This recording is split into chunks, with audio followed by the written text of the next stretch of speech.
And this, my friends, is the view from my office this morning. Wow. I love where I live. And the task for today is to cut down these trees. Well, I don't think I'm going to cut them all down because there's 2,000 of them. But my friend Todd will help me out first of the week for whatever I don't have done. I'm going to give it a go. We'll see what this old man can do. Y'all have a wonderful day.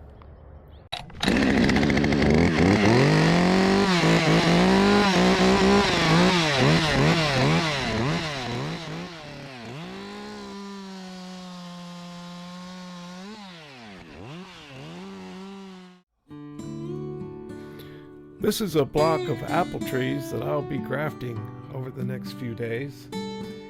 It's a red delicious variety known as a red chief. The demand for this particular variety of apple has waned over the last few years, so I will be grafting them over to a more profitable variety called a gala. This is done by collecting sign wood of the desired variety in the wintertime when the trees are dormant and storing it until spring when the trees start to wake up. Then it's grafting season. But let's take a look at what this sign wood looks like when it comes off the tree. They just pruned the suckers out of these trees. And this is what you get. This is 1 year sucker wood. This is the wood they cut out of these apple trees. Where the trees are cared for, pruned, fertilized, and cultivated, you might get 3 or 4 foot suckers. But where they're not getting that kind of care, you may get something more like this. You may get something like this. But even apples, even a little tiny piece of apple wood, apples are very forgiving when it comes to grafting. And you can use a little piece of wood like this as long as it's dormant. And I'm going to show you this technique for bark grafting apples, which is the easiest thing in the world to do. Easy graft to apply. Grafting is not difficult on apple trees.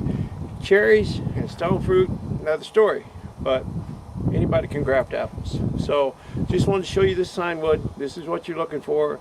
As you can see, this is about pencil size. Make sure it's 1 year wood. It all has to be 1 year's growth. So that's what you're looking for. Get some of this. What you'll be using is about a 6-inch length. That'll be your sign.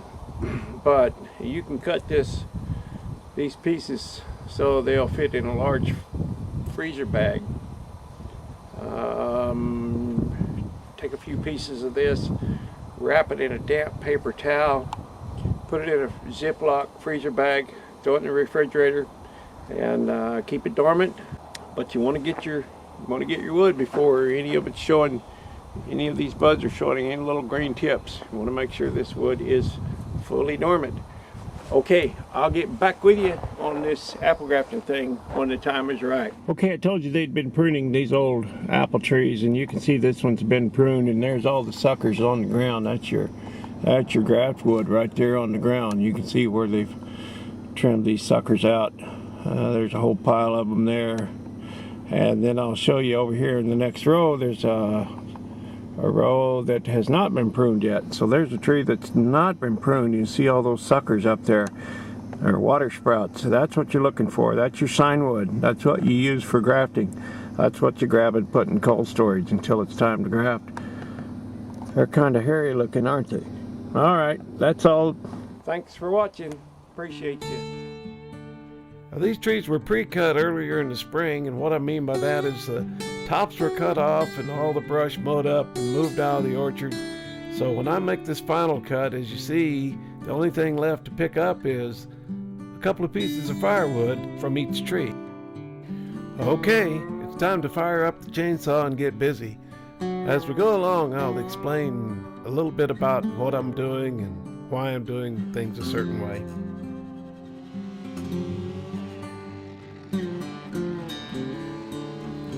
When I make that final cut, what I'm looking for is about 3 inches of good smooth bark all the way around that stump. It has to be nice and smooth. There can't be any knots, because then the sign would not lay flat against the stump and you would not have good cambium contact. I'll explain all that really well in the next video when we start doing the actual grafting.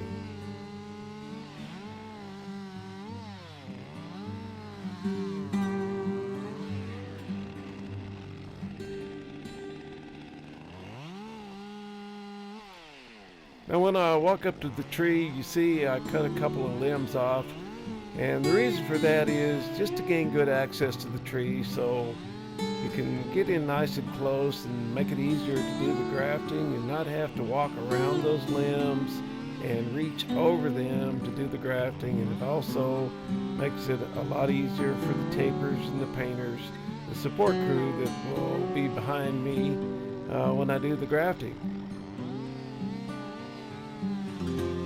You also see that I'm leaving a limb on the tree. That's called a nurse limb. You need a nurse limb because when you're grafting late in the spring like we are now, there's a lot of sap up in that tree. And if you put the grafts in without a nurse limb, they can sit there in all that sap and just kind of sour, and sometimes they won't take very well. But if you leave that nurse limb, that gives that excess sap someplace to go.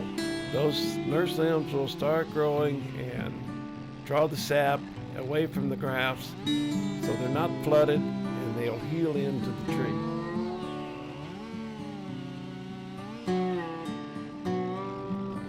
Well, this particular final cut is very challenging for a number of reasons. One being that they're older trees, there's a lot of knots, and it's hard to find an area on that stump that's smooth bark all the way around. A lot of times it's smooth on one side, but there's knots on the other, and you can't make a graft in those knots. So it's kind of difficult on these trees to find good smooth bark all the way around. And that's what I'm looking for when I cut these. Sometimes I don't see the knots on the back side, and I make my cut, and then I'll see the knot and have to trim it off. That's just the way it is with older trees. They're just kind of hard to find a really good spot to make the grafts. Another reason this final cut is challenging is due to that wire you see there. These trees were on a trellis, and there was about 3 wires at varying heights down through that row, and they used that wire to tie the limbs down to them to make them start to set fruit. If the limbs are growing straight up, they just stay in a vegetative state. So that's the reason for the wire, and they should have dropped that wire, but they didn't. So I have to dodge that with my chainsaw, and I hit it a few times. It's just a tough job. And there's another reason this is a really tough job. I fought it all day long, and I had to sharpen my saw over and over and over again. And here's the reason why. When the apple trees are young, they train these leaders down to a 45-degree angle, and that puts the tree into a productive state rather than a vegetative state, where it just keeps growing wood, growing straight up, and then they start to set fruit. And they do that by putting this little tree spreader in there, and there's a nail in each end, and a lot of times they stay in the tree. So when you're doing a job like this, you hit them with the saw, and you're going to hit a nail. After you sharpen your saw, you don't know if it's going to be the 30th tree or the 10th tree or the first tree after you sharpen, but you're going to hit one. So you know, that's something you got to consider when you bid these things, and I didn't consider it enough. With those nails embedded deep in the tree, you can't see them, you don't know where they are, and I hit them over and over with the chainsaw, and I sharpened my saw over and over and over all day long, and I lost a lot of time. And you know, time is money, so I'm hoping I bid the thing where I'll come out okay. I think I did. They're supplying all the labor, so I really don't have a lot of expense in this job, just my time.